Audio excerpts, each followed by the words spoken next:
Let's cover news, boys. TOF news. They've been posting a lot of shit on Twitter after they took over. So first things first, okay. PS5, PS4, iOS, Android, Steam, cross-platform, shared open world MMORPG. They basically took over the official account for global and is now advertising all the platforms. Okay, so let's see. They have been posting a lot of shit. There's a Antoria trailer addressing the Apple login issues. So if you're an Apple account, do this. Okay, they have a solution here. Battle Pass. This got announced. I mean, this right here. Huge news. A message from the Tower of Fantasy operations team, the ones at Perfect World, because they took over from Level Infinite. 2 months have passed since our publishing transition announcement. It's actually been 2 months, Jesus.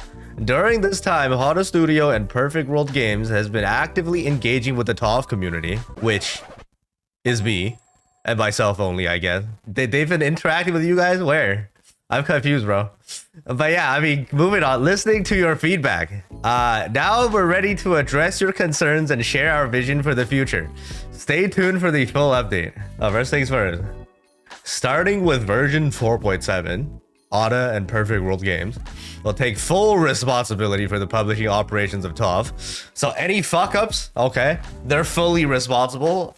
All right, shit talk them. And no longer Tencent's fault. Okay. This signifies a fresh start and a steadfast commitment for Hotta and Perfect World to the future of TOF. Over the past 2 months, the team has actively listened to community feedback and has been deeply moved by the passion and high expectations of players. Community as in me, once again. TOF is more than just a game. It is a cherished dream for Hotta and a promise to our players.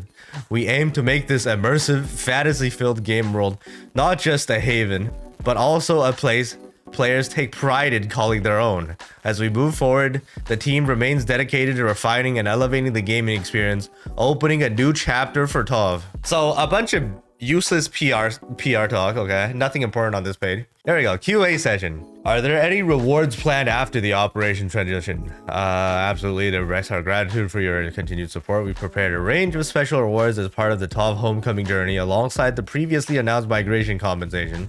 So there's more, okay? We are TOFers now, assemble. Join the TOF Heat Up the Transfer event on the webpage to claim multiple rewards, including limited SSR of your choice, 1 out of 4, up to 30 draws and more. Okay, so right here, there's a web event on the website. You get a SSR selector. It's Plotty, Yenmiao, Yano, and Brevi. If you do everything. 1 out of 4. So if you don't have Brevi, I say like get Brevi to be a healer, 100%. If you have Brevi, the rest of the 3 is whatever. Just don't get Plotty, honestly. Like, Plotty needs investment. Don't bother with Plotty unless the only reason you choose Plotty is for her flying or her stamina regen if you don't have Lyra. Because, like, you know, Antoria plus Plotty is infinite flight. But yeah, I mean, pick somebody you don't have, I guess. None of the characters really matter. Yenmiao is still, like, maybe a little decent for Fizz still, kind of. This is mainly for like new players, I guess, returning players to get like a dual element weapon right off the bat. All right, because Yano is a good buffer for Vault and Frost. You can technically choose her. She's not that bad. Yano speed boosts don't need advancement. Nope. Yeah, you can. There's some like really interesting bug abuse scenarios with Yano where you can get the speed boost on other weapons. So maybe I'm probably picking her too. We'll see. All right, moving on. Plus, get a chance to win the latest Lin Summer Shade figure. All right, so they are bringing merch to global. There is a chance to win the figure. Okay, well, we'll look at that event later. So moving on. Returnee benefits. Once the transfer is complete, returning players can claim exclusive in-game rewards up to 100 draws. Dark Crystal 1500. Limited time outfit trial vouchers times 8. I don't know why they're giving us this. Limited time outfit trials is kind of fucking weird. And then the 100 pulls, I doubt is going to be all red, but we'll see. Some additional free shit, so we're good. And then moving on, next question. Will the previously removed character voiceovers return now that Perfect World's overseeing operation? Yes. right? As I've said before, they are talking to existing VAs for the game, okay? And then they are all actively resuming voiceover recording and development. Familiar voice will gradually return to upcoming versions, so stay tuned. So it's gonna be a slower process. It won't get all fixed by 4.7, okay? All the previous voice actors should be back. All right. Additionally, our multilingual localization efforts will continue as planned, gradually fixing previous issues to ensure high quality experience for players worldwide. So they have confirmed they're gonna fix all the scuff gradually. No actual ETA. Will there be cross-platform play between international and PlayStation servers under Perfect World's operation? So yes. Okay, everyone's been asking for PlayStation merge. They say they plan to introduce cross-platform login in 2025. Okay, seamless play across PS, PC, and mobile with full progress sync. So this is confirmation that PlayStation is getting merged, but we don't know the exact date, but it's happening this year, okay? One step at a time, they'll get it figured out eventually. Okay, now that it's unpublished by the same people, Perfect World. Okay, stay tuned for updates. And then here, the biggest news of this whole fucking post. Players may already be familiar with our 10-year commitment to TOF's operations, ensuring long-term support for all players worldwide. They didn't elaborate on what this means. They assume we know. I mean, we know, right? They consulted with the community, which is us. We all know about 10 years, but I'm like, I don't think the vast amount of other casuals know. So they should have like maybe explained it in detail here a little bit more, but I mean, you know, at least we know. And then I'm making this into a video. So 10 years, what is this 10 years? TOF CN, I think a year or 2 years back, there was some revenue drama, people saying TOF was gonna EOS because revenue was declining on CN. And there was this whole fucking bullshit. And then CN Perfect World came out with an official post on Bilibili saying that the revenue is all fake news. We are committed to run Tower of Fantasy for the next 10 years at least, blah, blah, blah, something like that. So they made a promise in CN. So this same promise is carrying over to global now. And we're also getting the 10 years. But is it 10 years from that point when they said it on CN, or 10 years from now? We have no idea. So like this 10 years is at least 7 years, okay? Is what they means from now, I guess. Or maybe 10 years from launch, who knows, man? Maybe 6 years. 6 years minimum. But like Perfect World never EOS's their game. So like, I mean, this is probably longer than 10 years. Let's be real here. Unless NTE flops hard and bankrupts Perfect World and they like, you know, collapse as an entire company. All right, worst case scenario, TOF dies before the 10 years. But you know, I mean, I don't think it's gonna happen. Okay, we'll see. All right, moving on. This is also a big question. Will there be CN and global version sync? Okay, many players have inquired about version alignment. It's been a key topic of discussion internally.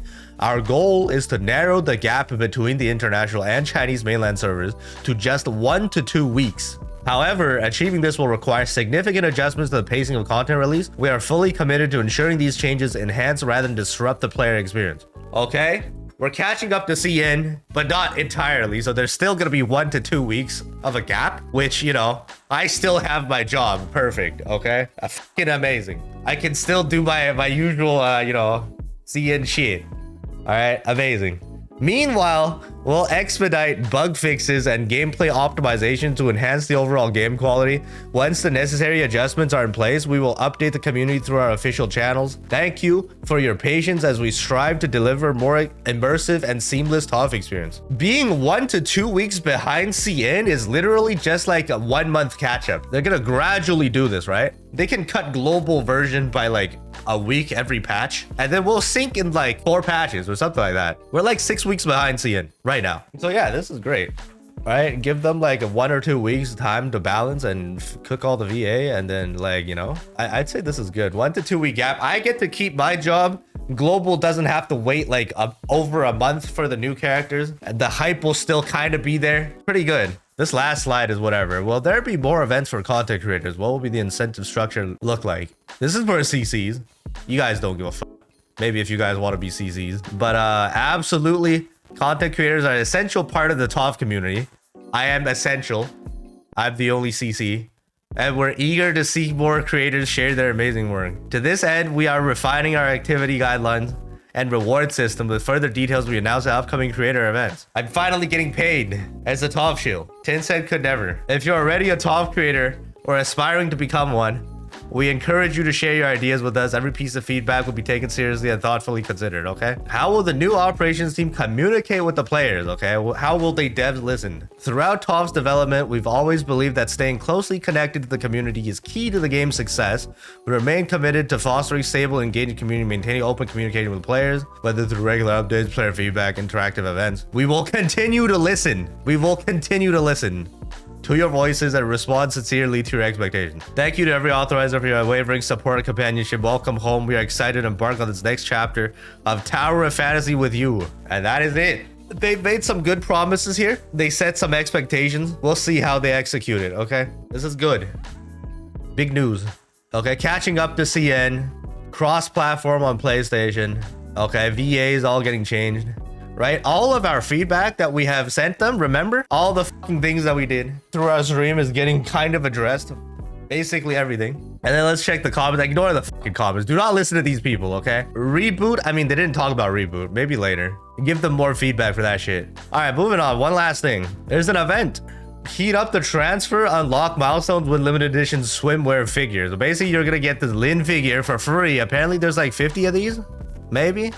It's a raffle though. It's like you're not guaranteed to get this. And then you also get the limited SSR of your choice. Go here and go get it. Okay, here's the link.